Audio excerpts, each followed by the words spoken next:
if you go back all the way till 2021, this is something that the WHO's been trying to accomplish. So basically, they're trying to get the members of the WHO to agree to this treaty where they basically let the WHO be a governing body during times of a pandemic. So it's called the World Health Organization Pandemic Treaty. And if you could play this video, there's been some hiccups on the way there. They keep trying to rewrite it because they haven't gotten the vote passed, but it's coming up at the end of this month that they're going to vote on and try and get it passed. Oh, God. And for 2 weeks they're meeting. Yeah, they've been discussing it, debating it for 2 weeks. This is from Tedros last year, and he's trying to quell people's concerns about it. Okay, let's hear it. We continue to see misinformation on social media and in mainstream media about the pandemic accord that countries are now negotiating. The claim that the accord will cede power to WHO is quite simply false. It's fake news. Countries will decide what the accord says, and countries alone. And countries will implement the accord in line with their own national laws. No country will cede any sovereignty to WHO. If any politician, business person, or anyone at all is confused about what the pandemic accord is and isn't, we would be more than happy to discuss it and explain. And by the way, what I heard is they have the power, that's what they're fighting for, to say that a pandemic is a pandemic whenever and shut down the entire world. Am I right? And so then we agree to this, then they get to say like how we handle the pandemic, like what type of lockdown procedures we have, like what type of jab procedures we have, and the allocation of resources from one country to another. So basically they become like the world government in a situation of a pandemic. I mean, like how convenient. But silently under the radar, certain Congress people from other countries like Australia, it shows there's like I think 14 people from Australia signed on saying not to be a part of this. Well, Australia's I mean, they're done. Yeah, I know it's a lost cause. I'm sure they're gonna get on board with it. I hope the U.S. Congress doesn't vote for it because we still have a Republican majority, but probably places like Canada and all the other far left lost places. Oh, communism! What do you mean? They're gonna sign that shit. Too sweet. But so yeah, I mean the WHO is part of the United Nations, so I mean they're definitely not to be trusted, and we cannot give them more power than they had in the last one because we weren't even in this treaty during COVID, and we still were listening to them for some reason for a lot of things. And didn't Trump try to get us not to go with the WHO?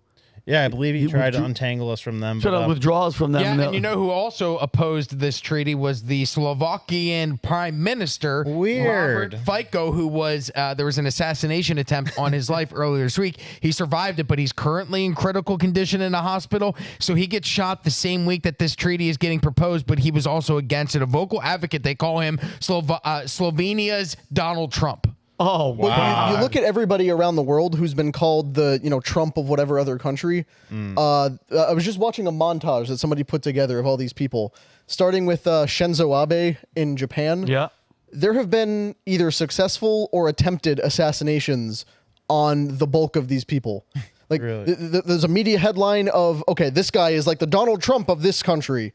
And then the next headline, somebody tried to shoot him. Because remember, Abe was assassinated not too long ago. And just like with FICO the other day, and there have been all sorts of people in between where anyone who opposes the world narrative about, United Nations, funding Ukraine, WEF, all these things, like suddenly, I guess we got to take him out. A lone wolf went after him and took him out. It's always a lone wolf, right? Always a lone wolf. It's always a lone wolf. Who somehow happens to have all sorts of big liberal connections around the world. But Rob, so did he say anything about he said something about the WHO? Did he talk about the WEF? I don't know. Honestly, the only reason my buddy and I were talking about this assassination attempt, and he said, is this the beginning of World War III? Could this be our Franz Ferdinand moment? Ooh. And I honestly didn't know much about Slovakian politics. Yeah. Shame on me.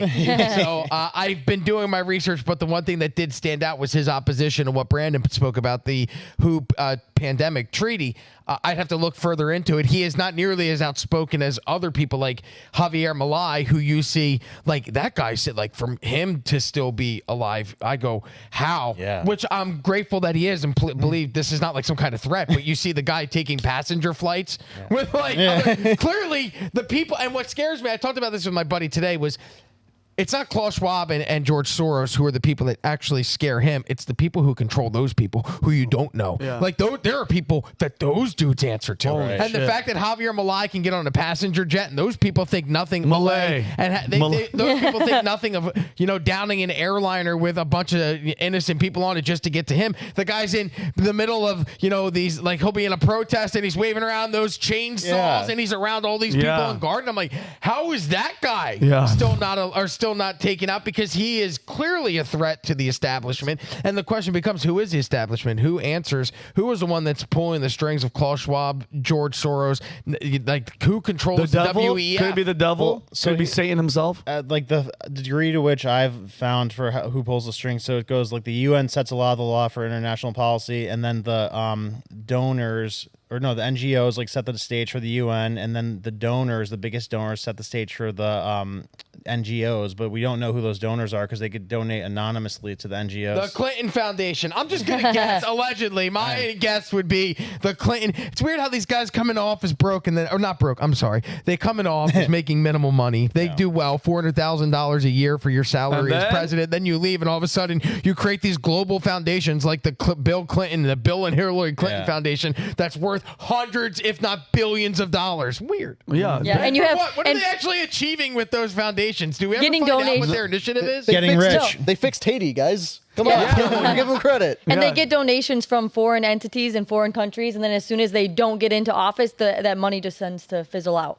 because they don't have the power and they don't have the influence that they would. Which is why they have to stay in power and continue that influence, so they can continue to make that money from those foreign And interests. right, and I'm curious. You mentioned, is it even being talked about that this is possibility in the U.S.? Yeah.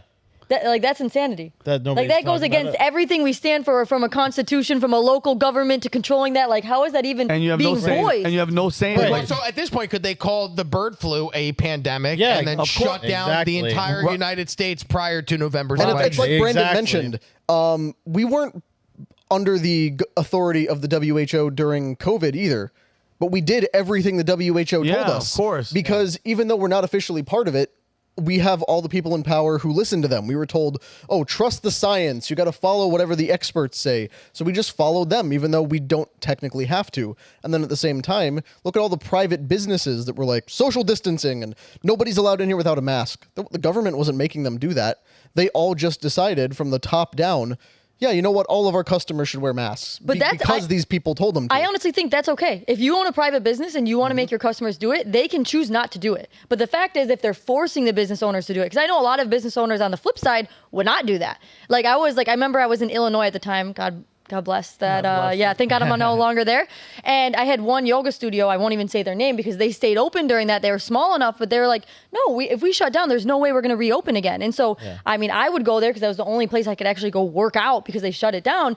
However, they should have the choice to stay open. And if someone wants to make you wear a mask, I just wouldn't go there. But the fact that we're even considering that, I mean, I believe in not the WHO, the Constitution. And the Constitution says otherwise we wouldn't listen to a global entity to tell us how we can run our businesses. and is it or just our me life. or every single person that wants to harm us, lock us down, destroy humanity, they all have accents like that piece of shit, like Klaus, like all these guys that want to ruin everything, they all have an accent. Yeah, you never hear him come out with like that deep Southern twang. Like, we're gonna take Hey, over you the know what, globe. everybody? We're going to put on masks. Guess what? Bird flu's coming. They're going to kill cows. They're going to kill you. No. It's always like, we have to kill a little bit. Like, I don't trust Klaus Schwab. I don't trust Tedros. Boutros, whatever the hell his name is. Boutros. It's actually Boutros Ghali, all of them. yeah, take them all out. Boutros. It just gets me sick. But It's so audacious. It's like a step even worse than we elect our officials and then they tried to tell us to do an overstep, but it's like to listen to unelected officials around the world. That's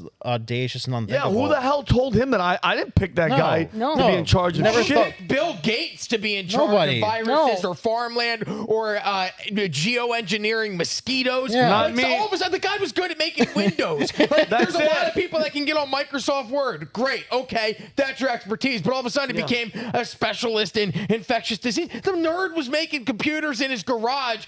Okay, fantastic computers. Changed computing. What does that make you an expert in viruses for? Absolutely nothing. Right. That's like having Esdras make a new vaccine for the COVID. Or it's like, you know what, you guys need to get vaccinated because Yeah. I go, whoa, okay, Esdras, calm down, buddy. Esdras came in and goes, all right, Esdras, we love him to death. He's our tech guy. If Ezra's like, listen, I made these little, microscopic mosquitoes. I'm gonna just throw them in the office. I think you should focus your time on fixing the printer. At 5100 never works. If you get that right, maybe you can fuck with mosquitoes, but get that right Yeah. first. Oh my God, that's so funny. All right, Brandon, thank you so much, bro. So by the way, and keep on lookout because they're gonna pass it, and we're all gonna be sleeping, and they're gonna be like, the next pandemic's gonna hit, and they're already gonna have the orders in. None of us are gonna know what happened. But anyway.